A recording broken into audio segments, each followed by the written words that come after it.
بسم اللہ الرحمن الرحیم۔ السلام علیکم پیارے سامعین، امید کرتی ہوں کہ آپ سب لوگ خیر خیریت سے ہوں گے۔ آج میں آپ کے ساتھ شیئر کروں گی تہمت کی سزا۔ اس کے بارے میں ایک بڑا عجیب واقعہ لکھا ہوا ہے کہ مدینہ منورہ کے گرد و نواح میں ایک ڈیرے پر ایک عورت فوت ہو جاتی ہے تو دوسری عورت اسے غسل دینے لگی۔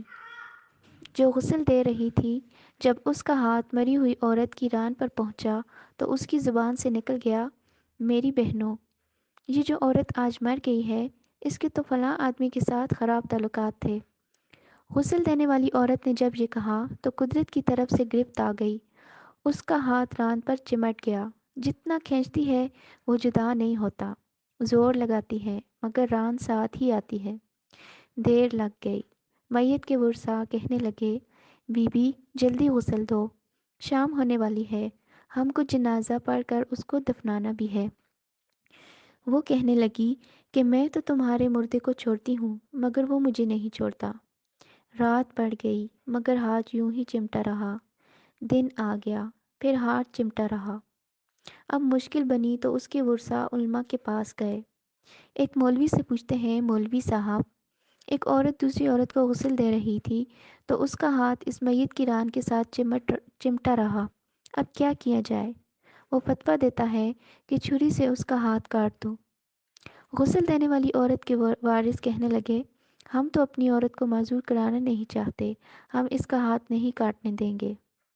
انہوں نے کہا، فلاں مولوی کے پاس چلیں۔ اس سے پوچھا تو کہنے لگا، چھری لے کر مری ہوئی عورت کا گوشت کاٹ دیا جائے، مگر اس کے ورثاء نے کہا کہ ہم اپنا مردہ خراب کرنا نہیں چاہتے۔ 3 دن اور 3 رات اسی طرح گزر گئے۔ گرمی بھی تھی، دھوپ بھی، بدبو پڑنے لگی۔ گرد و نواح کے کئی دیہاتوں تک خبر پہنچ گئی۔ انہوں نے سوچا کہ یہاں مسئلہ کوئی حل کر نہیں سکتا، چلو مدینہ منورہ میں چلتے ہیں۔ وہاں حضرت امام مالک رحمۃ اللہ علیہ کے پاس گئے۔ حضرت امام مالک کی خدمت میں حاضر ہو کر کہنے لگے، حضرت، ایک عورت مری پڑی تھی، دوسری اسے غسل دے رہی تھی، اس کا ہاتھ اس کی ران کے ساتھ چمٹ گیا، چھوٹتا ہی نہیں، 3 دن ہو گئے، کیا فتویٰ ہے؟ امام مالک رحمۃ اللہ علیہ نے فرمایا، وہاں مجھے لے چلو۔ وہاں پہنچے اور چادر کی آڑ میں پردے کے اندر کھڑے ہو کر غسل دینے والی عورت سے پوچھا، بی بی جب تیرا ہاتھ چمٹا تھا تو نے زبان سے کوئی بات تو نہیں کہی تھی؟ وہ کہنے لگی، میں نے اتنا کہا تھا کہ یہ جو عورت مری ہے اس کے فلاں مرد کے ساتھ ناجائز تعلقات تھے۔ امام مالک رحمۃ اللہ علیہ نے پوچھا، بی بی جو تو نے تہمت لگائی ہے، کیا اس کے 4 چشم دید گواہ تیرے پاس ہیں؟ کہنے لگی، نہیں۔ پھر فرمایا، کیا اس عورت نے خود تیرے سامنے اپنے بارے میں اقرار جرم کیا تھا؟ کہنے لگی، نہیں۔ فرمایا، پھر تو نے کیوں تہمت لگائی؟ اس نے کہا، میں نے اس لیے کہہ دیا تھا کہ وہ گھڑا اٹھا کر اس کے دروازے سے گزر رہی تھی۔ یہ سن کر امام مالک رحمۃ اللہ علیہ نے وہیں کھڑے ہو کر پورے قرآن مجید پر نظر دوڑائی، پھر فرمانے لگے، قرآن پاک میں آتا ہے، والذین یرمون المحصنات ثم لم یأتوا بأربعة شہداء فاجلدوہم 80 جلدہ۔ یہ سورہ نور کی آیت ہے۔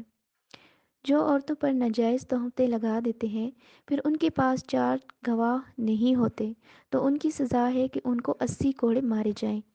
تو نے ایک مردہ عورت پر تہمت لگائی، تیرے پاس کوئی گواہ نہیں تھا، میں وقت کا قاضی حکم کرتا ہوں، جلادوں کو اسے مارنا شروع کر دو۔ جلادوں نے اسے مارنا شروع کر دیا۔ وہ کوڑے مارے جا رہے تھے۔